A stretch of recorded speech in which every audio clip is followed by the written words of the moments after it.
Hey, kids, come on into Goon Ironhead's clubhouse. Welcome back. Good to be back. Good afternoon. Man, it is a beautiful day. Hard to not be a little giddy when you see the sunshine and 70 degrees here in the Valley of Happiness. So, in a good mood today. And happy birthday to my wife, Marissa. Need to give the shout out there to keep all well on the home front. I'll be celebrating with her in just a little while. And we hope that you are having a terrific day wherever you may be on this Thursday. Lots to get into, Goon. I wanted to talk a little bit more about the wrestling and just some thoughts moving forward throughout the course of the program. Also, just wanted to kick around some things with March Madness and the NCAA tournament. And it is going to be interesting to see kind of how that plays out now this year. And, I was listening to Mike Greenberg. I think this was last week leading into the tournament. I think it was actually on my way out to St. Louis, but I was listening to his show a little bit. He was talking about some of the things that may carry over in the sports world that we instituted during the pandemic that may be, worthwhile to continue long term. And one of the things they were kicking around is, why not have the NCAA tournament in one location? Period. It makes it a lot easier for everybody involved. From a cost standpoint for the NCAA, it certainly saves some expense there. Yep. You're not making arrangements for all of these teams all over the country to be flying back and forth and all around. And I will be curious to see if they don't look at consolidating. I don't know about necessarily one place for all of the field throughout the entire tournament. I don't know that not, but I think at least consolidating a little bit and maybe just picking fewer spots so that you're able to get more rounds in just singular locations. And I think there's some advantage to that. I might throw a wrench in there for you. Yep. They're not going to use Butler Fieldhouse with only their 8,000 seat capacity. True enough. They're going to want the 52,000 seater. Well, not 52, but like the 25,000 square foot, PPG arena in Pittsburgh. Yep. And in Philadelphia and all that. But I know what you're saying, and I love it. I know you did not know this because you were away with wrestling. After the Big Ten basketball tournament, the basketball teams that were going to go to the tournment just stayed out there. Like is that right? Wisconsin, who lost to which Penn makes State, makes a hell of a lot of sense. Yeah. And there's another thing about expenses. I'm like, well, it must be expensive to put them up there, but I was like, is it as expensive to fly them back to Wisconsin or back to Michigan and then fly back to Indianapolis in 5 days anyway? So there is some smart thinking going on around. And then they weren't exposed. They were kept in their own little bubble. But you got me thinking now. I got in my head. I'm like, because I like how hockey's being run right now with just playing the same teams. Now, it does stink. I had a conversation. You're not seeing the Canadian teams play. You're not seeing any kind of rivalry games. You're not really getting any of that. Yeah, not the way. Yeah, you're right. Yeah. Not the way you normally. I like a lot of this. I like how the NCAA has come out of this a little bit with the way they're running the tournament. We have only one game out of 32 has been canceled because of the COVID.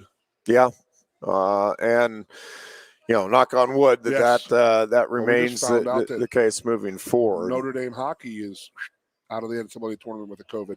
Oh, is that right? Yeah. I did not see that. I was just told that, so I mean, I take it for what it's worth. But wow. Yeah, that's a good question. You got me thinking now, bro. That could be pretty scary for the rest of the world if I start thinking about it. What else? No, man. Yeah, now you're gonna get me.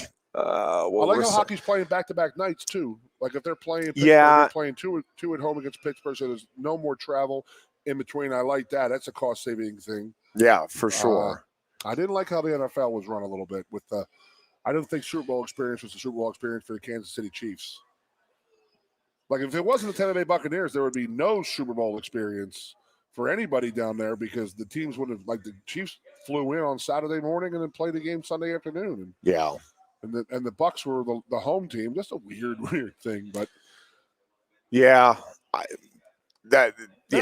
was unusual. Yeah, I'm trying to think. There were like 4 or 5 things that they went over. That's the one that's jumping out at me. I'll think about it, and some of the other ones will come to me. I think over time, but. I do think for colleges in particular, right? I do think you've got to start looking at ways to potentially cut some costs here, at least for the short term. Maybe see if you can raise money from boosters to endow your entire program, so you wouldn't have to worry about cutting a sport like wrestling did at Stanford. Wait. Never mind. Where's that soapbox? Common sense had nothing to do with the Stanford decision. No, it didn't. And there's a lot of. I'm telling you, Jeff, that thing's getting bigger and bigger. Yeah, and I'm glad to see it. It's not the Stanford alumni across the board are coming out in pretty powerful measures against the university's decision there with the wrestling program. But it's been neat to see the entire wrestling community and really a lot of the sports community, even above and beyond wrestling. Again, the Stanford wrestling community, right? That's going to respond. But to see the entire sport, the entire Stanford community, and again, you're seeing a lot of folks in college athletics weighing in, saying that this truly does not make any sense, and it doesn't. Stanford's decision and then sticking by it no matter what. It flies in the face of what intercollegiate athletics is supposed to be about, right? Which is providing opportunities for these kids to get an education. I mean, at the most fundamental level, right? That's what the scholarship varsity sports are set up to do, and you're cutting those opportunities here in that sport for absolutely no reason. And not just in that sport. I mean, it's not, it would be one thing and we'd still be arguing and I'd still be passionate about keeping wrestling, but it would be one thing if hey, we're sliding those opportunities over here to lacrosse or pick a sport. I don't want to make it a battle between sports, but they're just those opportunities are just gone, period. And so that many fewer people will be getting athletic scholarships to college, period. You said 8 months ago, maybe even 9 or 10, when Stanford made this announcement and they tried to blame COVID on it. And you're like, dude, we're 3 months into this. You have no idea what the future holds. Yeah. So then trying to hide behind the COVID and this and that and saying, it's an economic thing because of the money we've lost. That's bull. That's complete bull. That was on the table, and it was a simplified excuse for them to get rid of those programs because they had planned on doing it anyway. And I would have to look, but Stanford has one of the, if not the deepest coffers in all of intercollegiate athletics. I mean, Penn State obviously has a good one. Ohio State, Michigan. I mean, there are Florida and Texas, obviously, but I mean, Stanford is right there. Yeah, I'm talking about the money that is in the coffers that is set aside that they can use for the quote-unquote rainy day funding. They can weather rainy days for decades to come with what they have stashed away. And that's, that just makes it all the more frustrating and disappointing. Again, it's just it's just a situation that should not be. There's just no reason for the circumstances to have been created that they have within that Stanford athletic department. So I talked to you Tuesday. I said the wrestling community is very good at rallying around itself. Yeah, and it goes back to when they tried to drop the original Olympic sport. From the Olympics. And I think that's how I think that they've grown from that. They know how to get that groundswell going. And you guys have done a great job as wrestling people rallying around. I mean, in the long run, I think that Stanford, and I read an article today where somebody said Stanford is the pinnacle of men's and women's sports programs. I mean, how how many Well, they decades win have they won the Stanford/Sears right. Cup? Not the Stanford, but the Casida Sears Cup, whatever it is whatever they're now. calling Yes. it nowadays. I mean, they win it for the best athletic year after year Yeah. after year after year, and then to go out and say that, and then but I read an article where it said, on paper they look like they're doing great, but they're not doing that great. It's rotting from the inside out. So there's something that's not passing the smell test out there in Northern California. Well, I will say that there are some expenses there that I don't think, quote unquote, normal athletic departments have. For example, and I only know this through the over the years. Jason Borelli, the head coach out there, went to Central Michigan, as did Casey Cunningham here. So the two of them are buddies. But one of the things that they do out there in Palo Alto is, because the cost of living is pretty substantial in that area of California, part of the agreements that are reached with most, if not all, of the coaches out there is housing, and they have a development there for coaches. Now, I don't know. At one time, I think I had a decent handle on some of the details, but I know that that may be part of what, again, I don't know what all goes into the costs and the expenses for that athletic department, but I do know that as seemingly flush and as much revenue as that department brings in, that there are some unique to Stanford costs associated as well to get coaches to come out there, because if you look at the coaching salaries at Stanford, right, to meet the cost of living, like, you would have to have the highest paid wrestling coach or close to it, the highest paid, and they don't have that. I mean, they're paid well within the profession relative to the rest of the country, but not like you would think they would need to be. And that is one of the things that they do, is there's some supplemental because I was in my head, I'm funding there. They're saying, well, it only took $175,000 to run the program for a year, and they can run the program with what they raised for 30 years. And I'm like, what the hell program is $175,000? I mean, they have to be paying their coach more than that. I mean, that's one of the coaches. And then you got to add in the scholarships and all this. And I don't know where that number of 175. Well, I think that's talking about endowing the scholarships within the program, so that the 9.9 scholarships are endowed for that price tag. I don't think it's taking into account all of the costs. And if I'm wrong about that, I apologize. But I believe that is the not doing homework to endow the scholarships for the wrestling team, not necessarily to cover all of the expenses involved with the sport. Imagine all the sports out there. Imagine all the sports we have here. I'm going to give you football, and there's 5-6 graduate assistants that you can't live on $35,000 in Northern California. I mean, you have to have 62 people living in a 3-bedroom apartment just to make money out there, and that's an unbelievably good point right there. All right, I'll do the homework, Jeff. I'll do it. Well, and I was reading a piece on Kirk Shiraka in the what do they call it, advisor position or whatever it is with West Virginia. It's not officially a coaching position, and it's basically West Virginia and Penn State has taken advantage of this in the past. So this isn't darn you, West Virginia. This is the way the rules are set up. But basically, West Virginia gets an extra assistant coach on the Penn State payroll. Is the way that works. Jim and again, that's the Jim Haslett was Saints. Yep.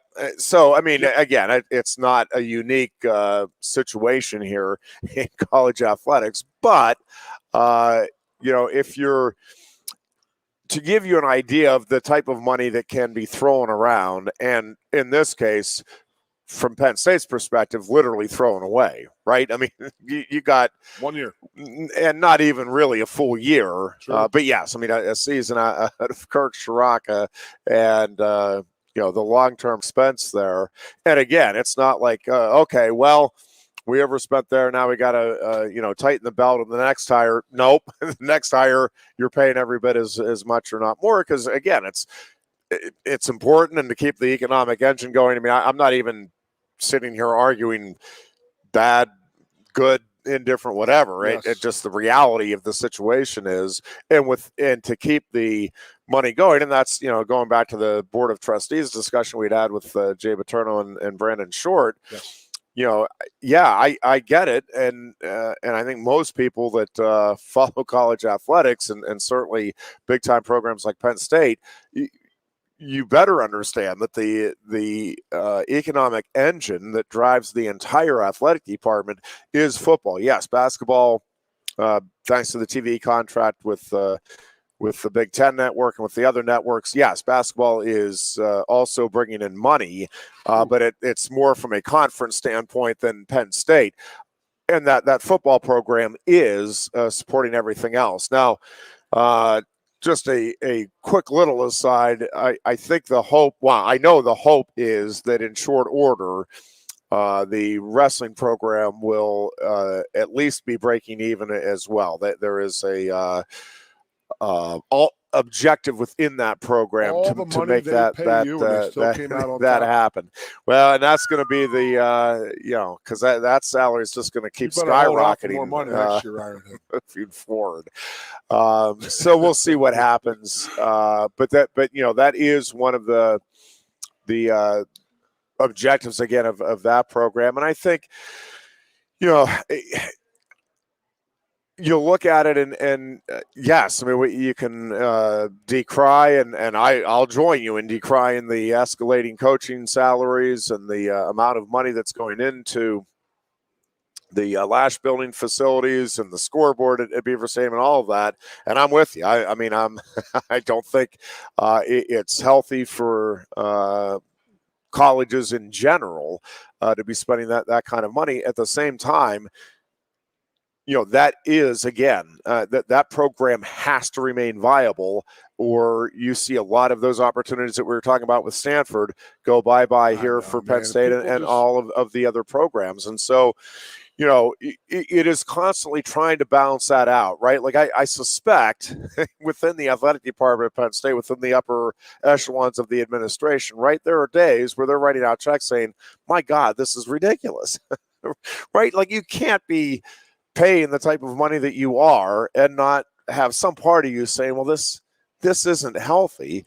But at the same time, again, if you are going to be competitive in this market and you want these other programs to continue to exist, one, and thrive, two, then, again, you've got to spend accordingly. Now, who keeps saying that? That's the thing. Can you cut some expenses?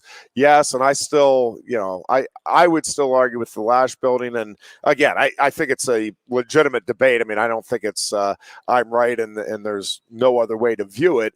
I still do not think that people, that 18-year-old, 17-year-old recruits are coming in and saying, man, I love the academics here at Penn State. That fan base is really cool, and the facilities are pretty good. But those weights are like 2 years old, man. I mean, unless there's a barbell that's been purchased within the last 6 months, I just can't go there. I find that very hard to believe that there are kids out there that are that shallow in what they're envisioning for their future and how they want to get to their objectives, whether it's, life outside of football through a college education, or whether it is getting to the NFL and using college football to get there. College football is the cash cow in this country in NCAA, correct? Sure. There's no denying that. Who are we holding up as number one? Who are we comparing? We have to spend like them. In the Big Ten, who's the big dog right now? Well, right now, Alabama. So everybody's sitting there saying, well, Alabama gets this, Alabama gets that. So we're freaking Penn State. We're Ohio State. We're Texas. We're Clemson. Alabama really only supports like one freaking sport. Well, and their fan base is just one trick pony. Well, and this is the other, yes, and this is an ongoing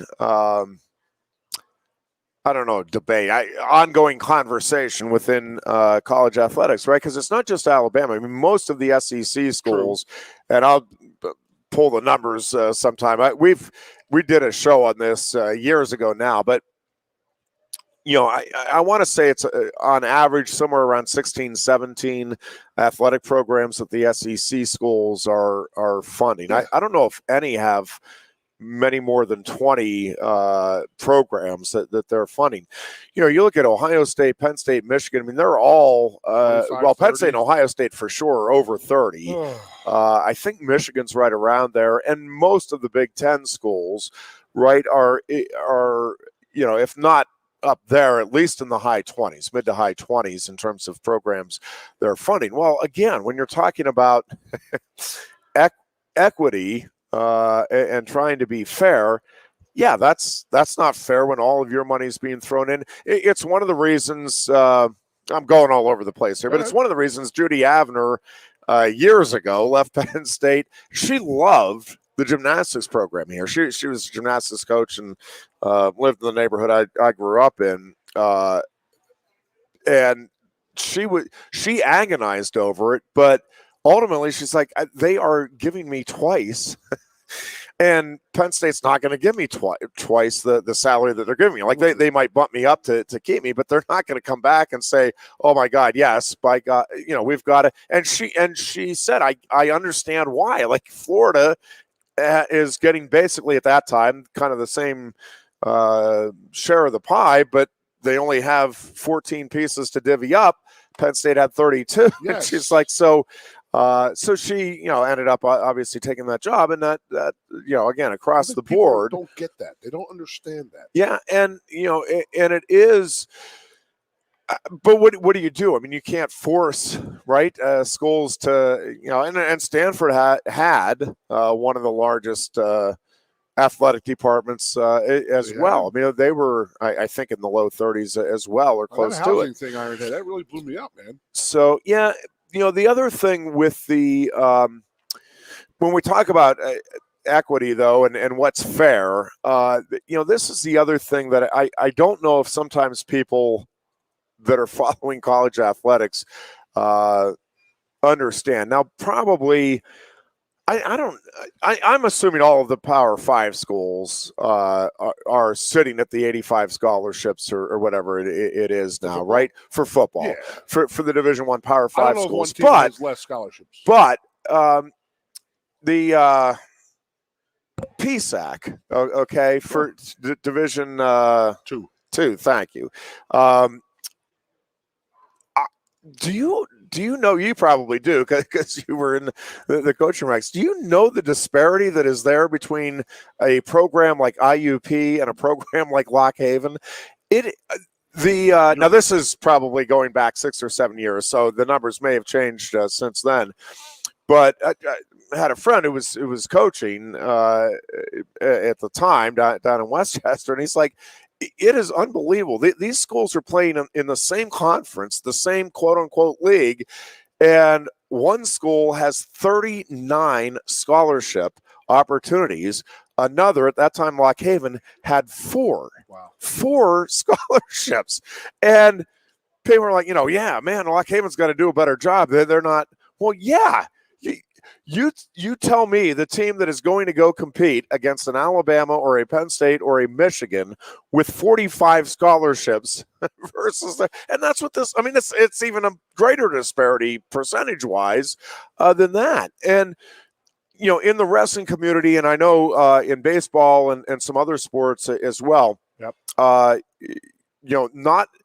9.9 is the limit, but you don't have to offer 9.9 scholarships to be a Division I program. So you do have programs out there, and I don't have a list in front of me, but there are programs that only offer 4 or 5 scholarships, and they're competing again, trying to compete with the Penn States and the Iowas and the Oklahoma States. That could be different because it's an individual sport at times. So, well, yes, but you're still not. But from a team perspective, right? I mean, you're trying to You're trying to get now. Yes, can you get the great individuals from time to time? Sure, and that's a big deal. But you're not. I mean, on top of the history and the tradition and the support that the programs have and all of that, you add in, you have. I mean, even if it was just a scholarship less, right? I mean, 8.9 versus 9.9. That's a heck of a difference. I have to look this up. I don't think that Mac goes 85. Chris, can you look that up to see if Mac I don't was think 85 scholarship? I know they don't all, or at least at one time that they didn't, because they're when I had a friend who was, and I don't know what the number was, but it was not 85. And again,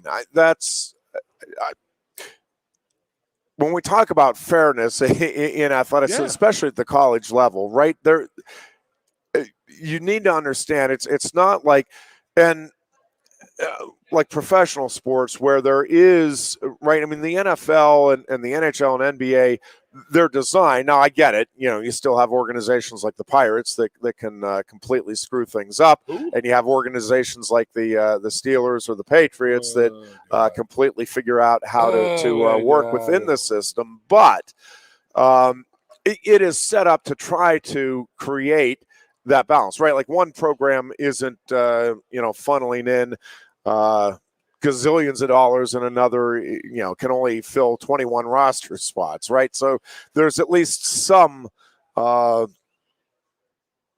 attempt at having an even playing field, at least relatively speaking, throughout professional sports, even baseball, where there is more disparity there than any of the other professional sports leagues in this country. But even there, right? I mean, they're all getting a dip of the merchandising and the TV money and all of that. In college football, college athletics, again, that gulf between the haves and the have-nots, it's much wider. And I don't know if people will always necessarily understand or appreciate that. It's not just that Alabama has that great history and tradition and the fan base, right? There is literally more money that they have available to put into that program. Another question for you, Jeffrey. 1991, we joined the Big Ten. I know the story of Russ Rose says, wow, I got more scholarships today because you were mandated to have. Did wrestling have 9-9 before? They had whatever the maximum was. Okay. Yes. Yeah. So there's the world, the Olympic sports all gain scholarship in the end. Actually, all the coaches actually gain salary, because I know our football coaches gain salary because there was a minimum for a football coach assistant to be making in the Big Ten. And the facilities upgrade from when Penn State was an Eastern Independent. And listen, as a rec hall devotee, not all of the facilities within the Penn State campus have been upgraded the way that they should be.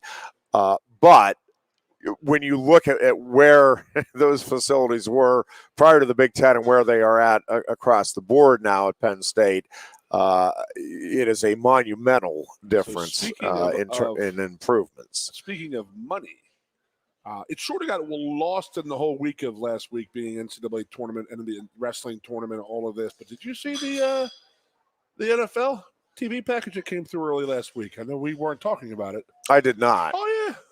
$110 billion over 10 years. Do the math. 32 teams are all making about $3 billion over a 10-year period. So that's $300 million just for the owners. That's on top of what they're making. That's just their TV deal. And that's with the $11 billion a year. That's with the NFL reportedly in decline. Yes, with the NFL in decline. And it was Amazon Prime was in on it, ABC, CBS, Fox, and this and that. And so you figure $11 billion divided by 30 teams, it's about $3 billion a year for each team. So the NFL is going to take their cut, I'm sure. The NFL being a tax-deferred entity will not have to pay taxes on that money. Remember that, by the way, boys and girls. The NFL does not pay taxes. Do you know that, Chris? It's the biggest farce in the history of this country. But, yeah, $11 billion a year for the next 10 years. That's just the average of it. But, do the homework, 32 teams, $11 billion. Not too shabby. No one of these owners don't want to sell. And I guess it all comes back to somebody had told me about Jerry Jones in '89. What do you think Jerry Jones paid for the Dallas Cowboys in 1989? Which was the marquee. There was down program, but it was still the Dallas Cowboys. Yeah. He paid $400 million or $800 million for it, I believe. Jeffrey Lurie paid $400 million for the Eagles They're worth $2 billion. The Cowboys are worth $4 billion now. It's a pretty good return of investment. Not too shabby. Oh, my goodness gracious. We'll take a break here. Be back with more of the Lion Country Kia Goon and Ironhead Show. We're coming to you from Quaker Steak and Lube on a gorgeous Thursday here in Happy Valley. Lion Country Kia is offering exceptional deals on your new Kia during Kia's Command the Season event. We have a nice selection on the 2021 Kia Sportage with various options and prices as low as $26,800, saving you $3,000. Or if you demand big power and towing capacity, slip into one of the 2021 Kia Sorrentos available on our lot, starting at $32,680. Discover why Kia drivers throughout the area come to Lion Country Kia or visit online at lioncountrykia.com. Introducing the new dusted Ghost Pepper at Quaker Steak and Lube. 11,700 SHUs of fire dusted on award-winning wings. Try it, or are you afraid of the heat? He's not getting that car in there. No, sir. Hey, look at these two troublemakers. Johnny, how are you? Wicked car. Is that new? Yeah, it's a Sonata. Let me park it. Oh, you're not fitting your car in there. Chris, stop being a smarty pants, all right? Look who's got Smart Park. Even Bruiser can park it. Just hit the clicker. I can park it anywhere. Beaver Stadium? Parked it. Even the Jordan Center? Parked it. Even Medler Field? Even Bruiser parked it. Hey, you can't park there. He's got Smart Park! Wicked smart. Blaze Alexander Hyundai. It's wicked smart. We are back with more of the Lion Country Kia Goon and Ironhead Show on this Thursday as the madness that is March continues. Just a couple of quick things on the NCAA wrestling tournament as well. One of the neat things I thought about this year's tournament, just a couple of things that we didn't touch on Tuesday. Spencer Lee won his third national title, but the other 9 winners were all first-time winners. And other than Penn State, no school had more than one national champion. So that I always think it's neat when you see different schools. Arkansas Little Rock, which added the sport at the Division I level, had a qualifier, and he got a couple of wins. And Utah Valley get involved. I think. I don't know if they ended up. I think they ended up with a couple of All-Americans. They had at least one, Taylor Lamont for sure, and I'm blanking right now, but I think they had at least one other. And they have. They've got a real nice team there. They really do. But I think you said them before last week. Well, I think for the health of the sport, though, that's one of the things that you need to see. Right? Is getting an outstanding wrestler from Stanford, getting different schools, smaller schools. I always like it when you see the Sacred Hearts and the Gardner Webbs represented there, because I just think for the long term, again, health of the sport, it's important because, listen, the sport at universities like that, an American university, right, it can be the marquee sport. Lock Haven, it's the marquee Division I sport. Yeah, Edinburgh, right on down the line. Clarion, a lot of these programs, in other sports are at lower divisions, and so it's a huge deal to be competing at the Division I level. And just a couple of other quick things on that.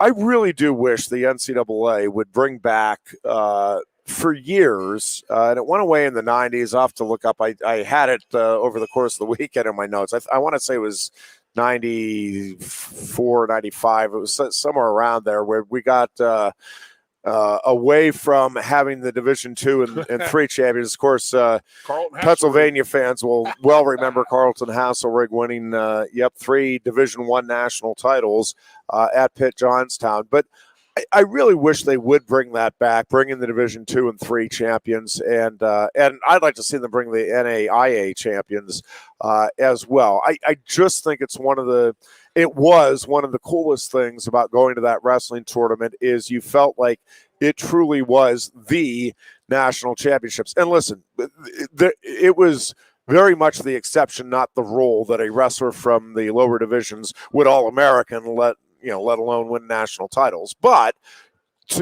to have that opportunity, right? I mean, if you're a Division III wrestler and you win a national title, to now go be able to compete against an Aaron Brooks or Spencer Lee, like that's a big deal, man.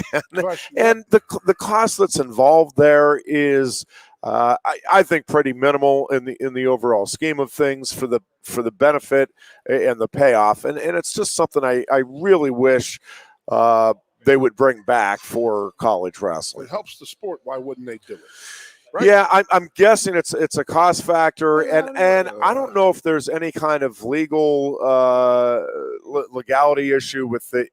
I mean, I don't know whether there's any kind of legality issue with injuries or anything, but I mean, surely you could get everybody to sign a waiver if you win a championship and you want to compete, sign a waiver saying, yeah, you're doing that on your own free will and whatever.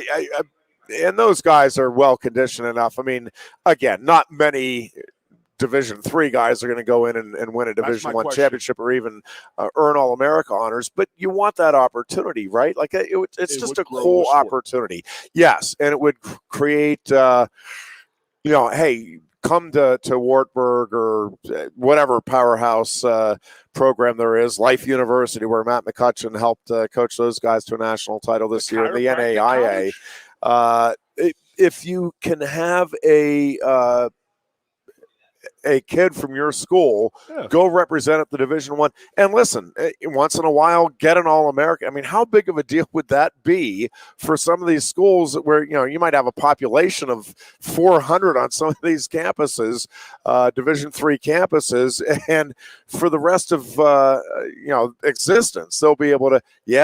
We only have, but look at that, we had a Division I All-American representing our school. It's just a neat thing the college wrestling used to do that I really wish it would bring they back. Would be thrown into the hat as an automatic 34 seed, or would they get seeded? Do you think? Would Hasselrink seeded? I think yes. Back after the first championship, I have to go look up exactly where he was seeded. He was seeded. I don't. Probably not that first one. So he was a 32, 30 going against a 1? But, back in those days, they only seeded, I think, back when he was wrestling, they only seeded the top 12. So then you all went into to a hat. And I had somebody out in over the weekend out in St. Louis asking me about the wishing that they would go back to that and create more intriguing first-round matchups. And here's the thing about that. I from a fan perspective, yes, I think that would add intrigue, right? If you could get as the number one seed any kid that's 13 through 33 in the field. That being said, going back to the ongoing discussion of fairness, if you are the number one guy, you should not be facing the 13 guy out of the gates. And if you're the number 12 guy, you shouldn't be getting to wrestle the 33 guy out of the gates. Just my opinion. I mean, I do think this is the seeding all the way to 33 is the fairest thing to the student athletes involved, because again, it's rewarding what you've done during the regular season, or not punishing, but not, you don't get rewarded for not. And the thing is, if you're that 13 seed, right, too, I mean, you just missed on a top 12 seeding. If you draw the number one guy out of the game, right, like that's not exactly right either for that guy. And and again, same thing obviously with the 33 guy. If you're getting to wrestle 11 or 12 instead of somebody in the top 4, that's a significant difference most years. One other just quick thing and finishing up on the NCAA tournament, just in case you didn't see it, Amateur Wrestling News did announce its Hammer Award, and Nick Lee did win the honor here for this season at 141. If you don't know, the Hammer Award, they came up with, it's been within the last 10 years, not real long ago, but it's been a little while, but they came up with the award to honor the wrestler who wins what Amateur Wrestling News deems to be the toughest overall weight class in the tournament. Cool. Bo Nickel won it the year he beat Gabe Dean in that phenomenal final, and And I do think 141, it was deep. I think there were 6 or 7 returning All-Americans. But that top end, and I know Tariq Wilson ended up winning third, and Tariq Wilson is an outstanding wrestler as well. But those top 3, when Sebastian Rivera is healthy and focused, Nick Lee, Jaden Ironman, and Sebastian Rivera, there have not been many weight classes that have had 3 guys that caliber. I mean, I think all 3 of those guys have the potential to be Olympians down the road and world medalists for the U.S. I mean, they're all that caliber of wrestler. And that, again, there was depth there too at 141. I mean, after those top 3, as Tariq Wilson obviously showed, there were other guys that could win even against those top 3 on a given day. But man, those top 3, and for Nick Lee to come through the Big Ten in the NCAA tournament, 3-1 against Rivera and Ironman, that, to me, is probably as impressive as anything anybody did in the conference and semifinals and finals, and then the national semis and finals as well. My take from the whole thing is you're talking about inclusion and stuff like that, and get more guys involved. Is having 5 national champion African Americans is a huge thing for wrestling. Yeah, I mean, it's a huge thing. Never done before. Well, and I think there's a couple of things going on right now in the sport that are allowing for more opportunities. Yeah, there's more opportunities being created through, and I think we talked about this. I think I've been on. I think it was on this show too. I've talked with a bunch of people about the Beat the Streets program, and for those that don't know, it's just an amazing program, and they've set up some terrific exhibition matches as well in New York City. Yeah, but what the program does is go into these inner city schools throughout the country, but New York, Philadelphia, prominent here in the East, Washington D.C., and expose kids to wrestling and really targeting kids that are struggling academically, may be struggling for a wide variety of reasons at home, single parent households, poor communities, all of that, and really trying to use wrestling as the vehicle for a hand up to get into college. And I did in 2011 for the NCAA program, I did a story on the Beat the Streets program in Philadelphia and got to talk to, I think it was 3 or 4 of the kids that were involved. And the one kid, I mean, they were all amazing stories, but the one kid it was truly incredible because he had just was not going to school. I mean, truancy was an ongoing problem, didn't see the point to it, and was a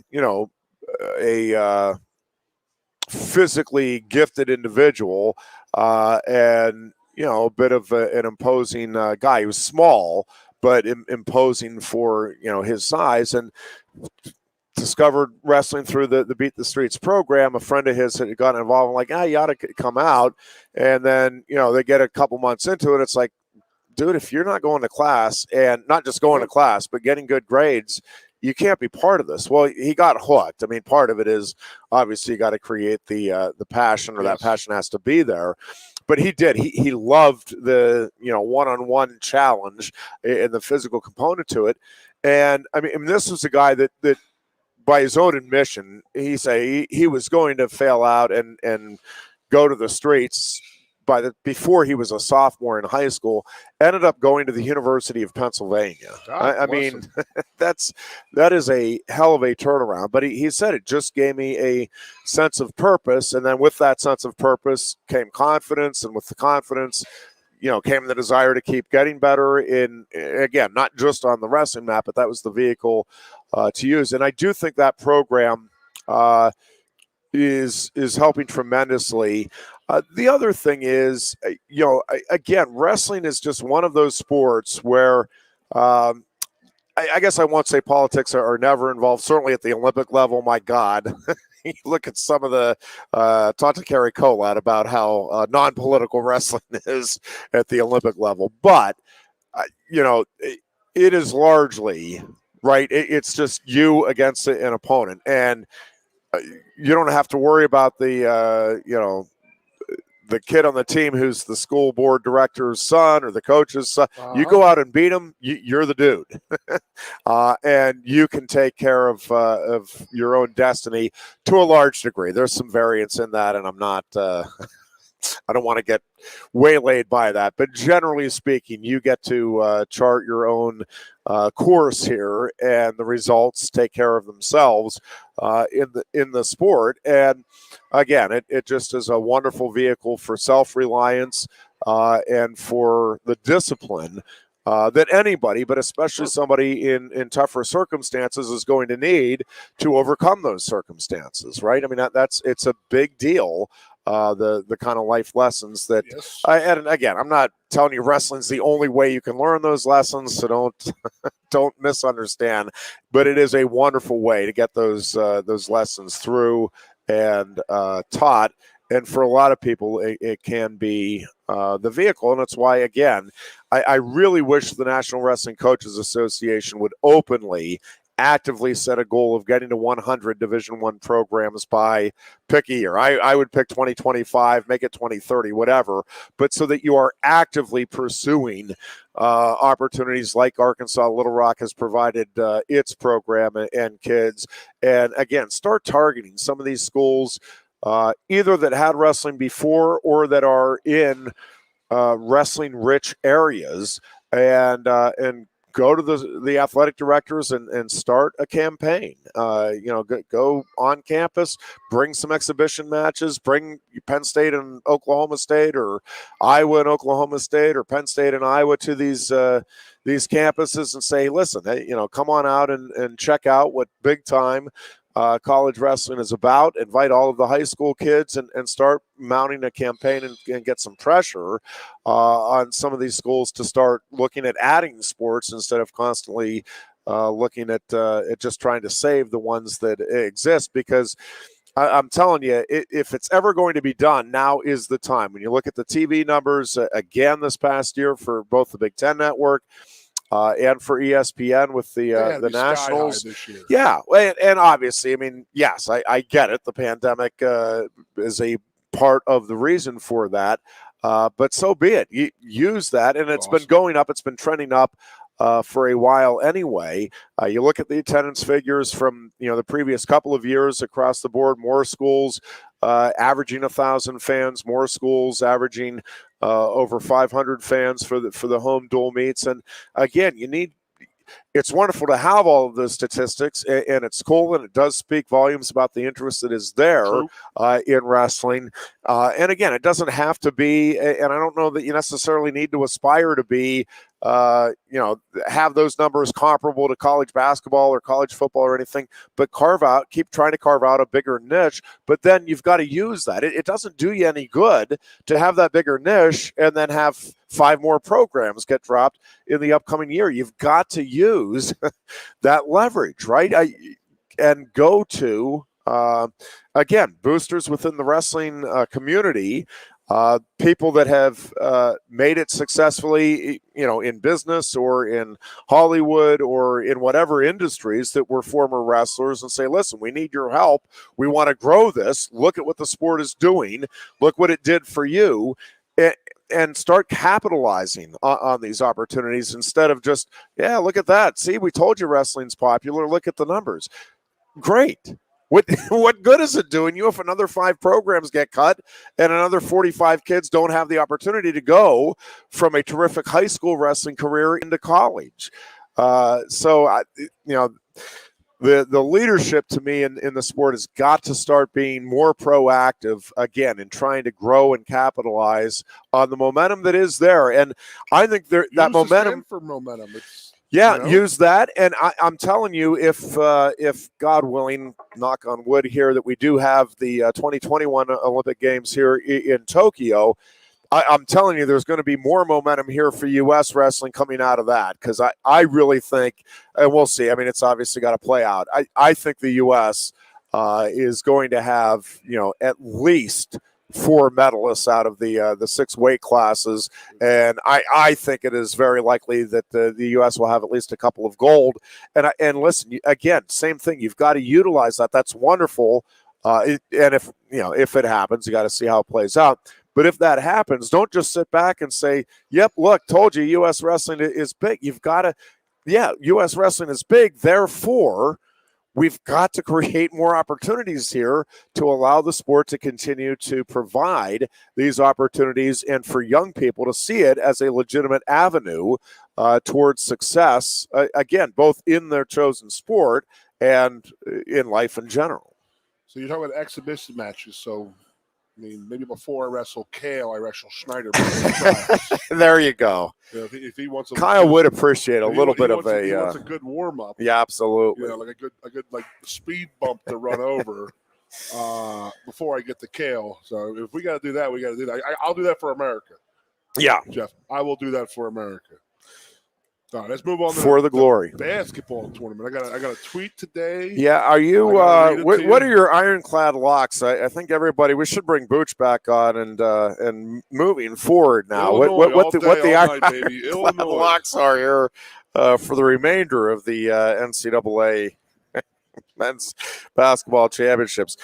Okay, here we go. I have to read this tweet to you. Yeah, I did not save who wrote the tweet. But it involves Sister Jean. So my buddy Kehoe, who got me all wrapped up in the Illinois Fighting Illini trap this year, I bought into it big time. Yep. And I said he lost to a 101-year-old nun. So, but you weren't on the air the other day. Well, did you? I know you were probably on and it's too bad, too, because, again, I've been right on point with my brackets so far. Yeah. Sister Jean, who was the 101-year-old nun who works with Loyola Chicago, that's the old lady on the bench. She's hilarious. Mm-hmm. The day she was born, August 21st, 1919.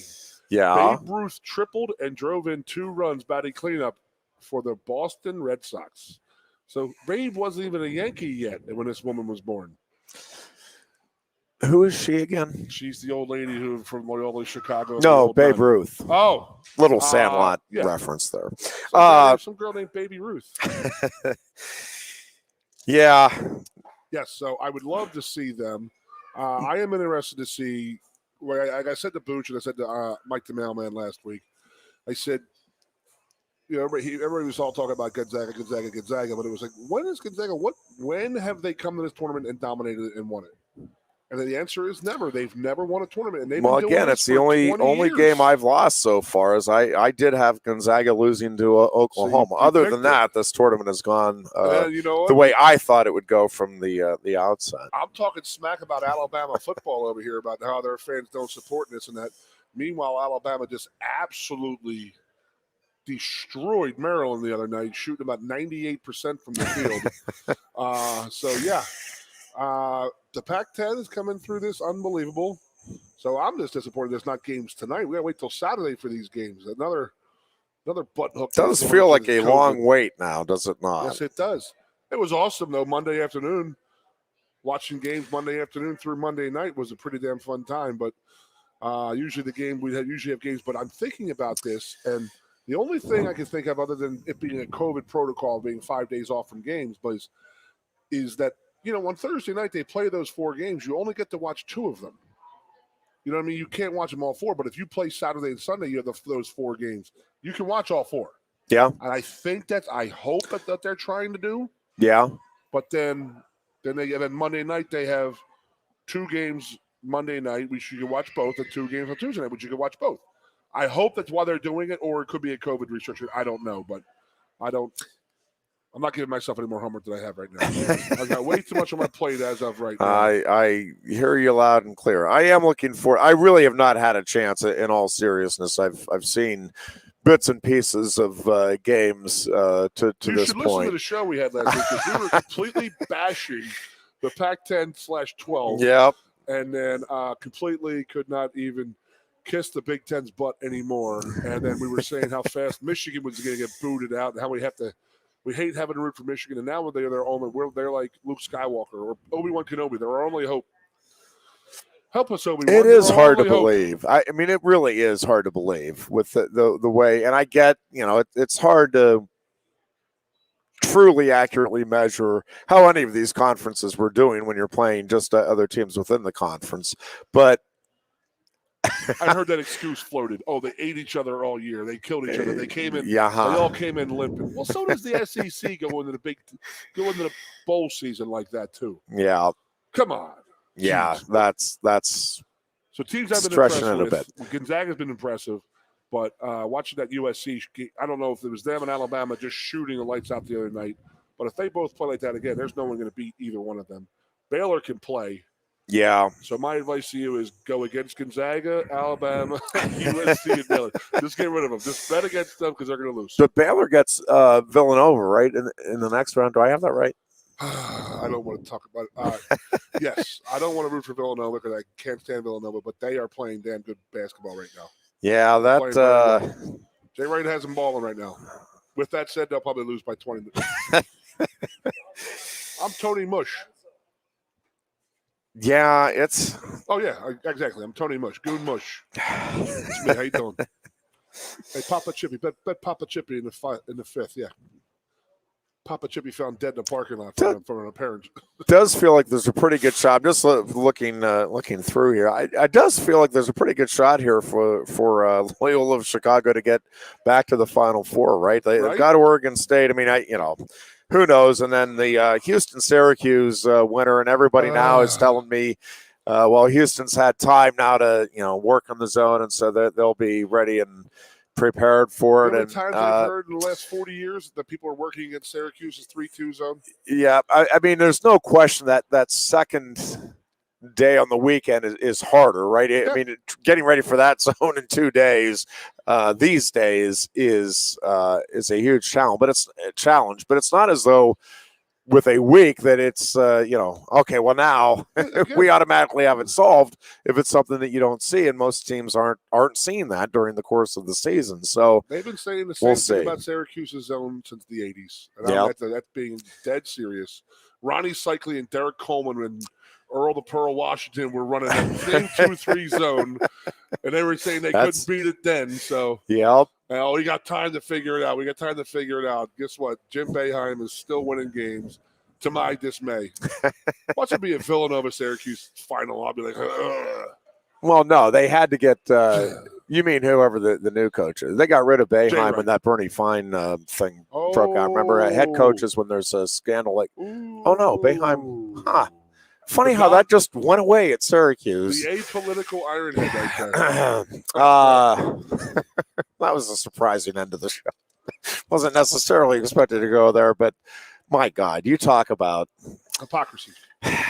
One of the That's how you spell USA most anymore. Unbelievable How do you spell things USA? in college Hypocrisy. athletics. We will talk about the NCAA tournament and much more when next we reconvene on Tuesday. Until then, we hope you have a great weekend. Be good and be safe. Lion Country Kia is offering exceptional deals on your new Kia during Kia's Command the Season event. We have a nice selection on the 2021 Kia Sportage with various options and prices as low as $26,800, saving you $3,000. Or if you demand big power and towing capacity, slip into one of the 2021 Kia Sorentos available on our lot, starting at $32,680. Discover why Kia drivers throughout the area come to Lion Country Kia or visit online at lioncountrykia.com. Introducing the new dusted Ghost Pepper at Quaker Steak and Lube. 11,700 SHUs of fire dusted on award-winning wings. Try it, or are you afraid of the heat? Hi, Johnny Broom here. If you're in the market for a new Hyundai or a pre-owned car, truck, van, or SUV, nobody beats a Blaze Alexander deal. But don't take my word for it. Hey, Goon says tell him Johnny sent you. Hey, tell him Johnny sent ya. Tell him Johnny sent you.